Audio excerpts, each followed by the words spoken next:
1850, the gun used by the British Army was the Enfield musket. The cartridge it used was wrapped in paper, which was greased to make it waterproof. Before the cartridge could be used, the end of the paper had to be torn off, and in the heat of battle, this is often done with the soldier's teeth.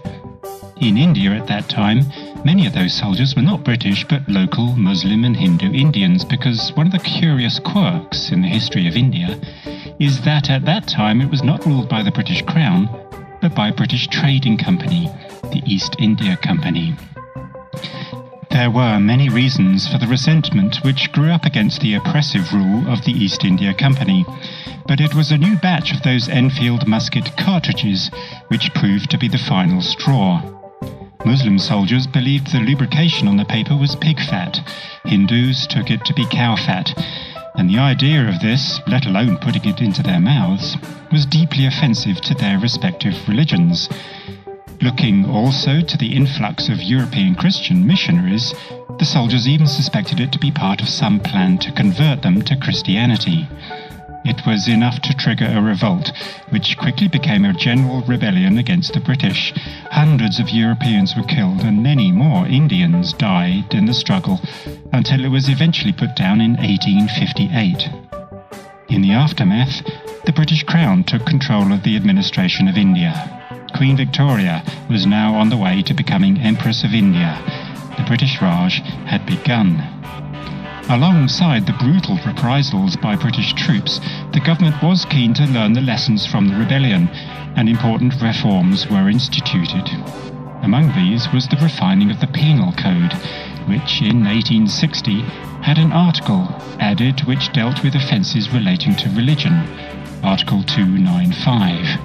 It decreed the punishment for anyone destroying religious objects or places of worship, and thereby insulting the religion of others.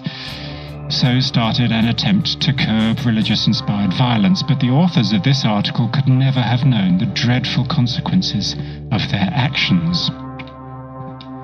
The rise of the Indian nationalist movement between the wars witnessed extreme violence between Hindus and Muslims, which prompted an amendment to this section of the Penal Code, Article 295A, which broadened the remit for punishment against insulting religious feelings by including anything spoken or written, as well as upping the punishment to 10 years in jail.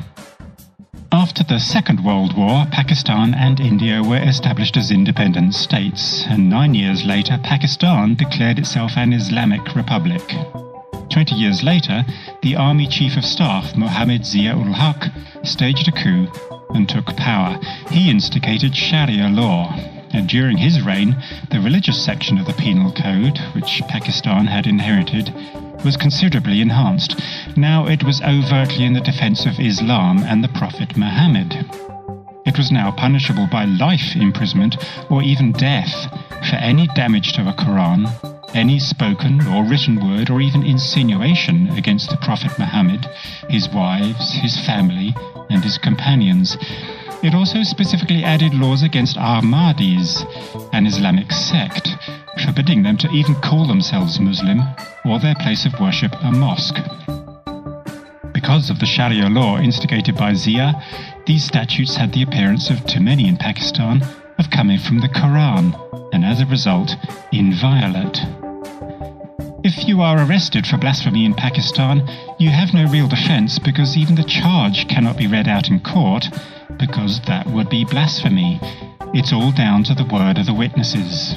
Many defendants are in fact killed by enraged mobs before going to trial, and the trials themselves are often attended by fundamentalist clerics overtly threatening the defendant, their lawyers, and even the judge.